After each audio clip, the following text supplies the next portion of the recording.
If your house looks clean from one specific angle and emotionally clean from none, this weekly cleaning routine will change your life, or at least stop you from apologizing when people come over.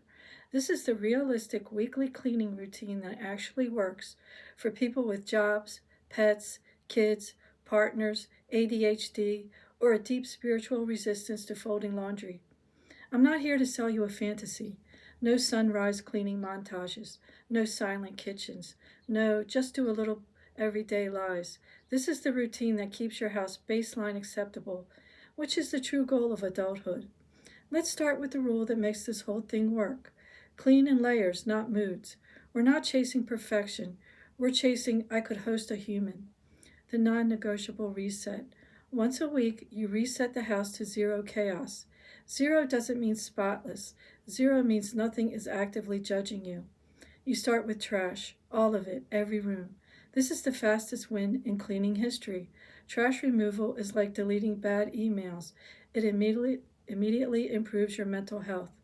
Don't sort, don't overthink. If it's suspicious, it's trash. While you're doing this, your brain will say, since I'm here, I might as well deep clean. No, that's how routines die. The floor lie we tell ourselves. Next, floors. Not on your hands and knees. Calm down. You are not auditioning for a cleaning commercial. You do a quick floor pass, the kind that says, I acknowledge you, floor. I see your crumbs. We are on speaking terms again.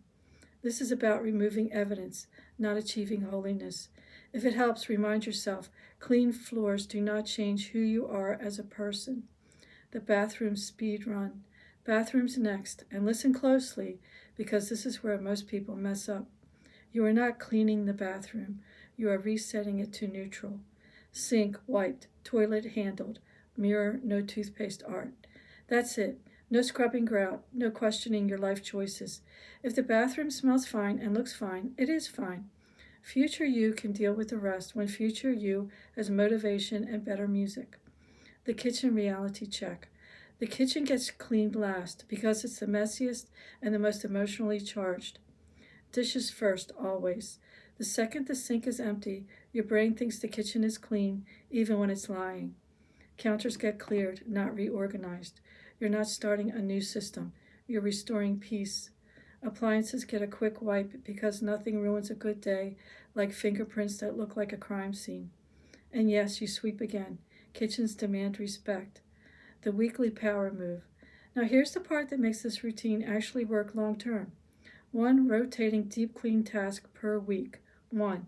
This week it's the fridge. Next week it's baseboards. Another week it's the scary chair. You don't do all of it, you do some of it. Consistency beats intensity every single time. This is how clean houses are built, not with motivation, but with mild discipline and good enough energy. The maintenance myth. Here's the secret nobody says out loud. If you reset weekly, you barely clean during the week. Midweek, you're just maintaining dignity. 10-minute pickups, a dish here, a wipe there. You're not cleaning, you're preventing collapse. This routine works because it respects reality. You're tired, life is loud. Cleaning should not feel like a moral obligation. Why this actually works. This routine works because it's predictable, it's fast, it lowers the mess ceiling every week. You're not trying to impress the internet.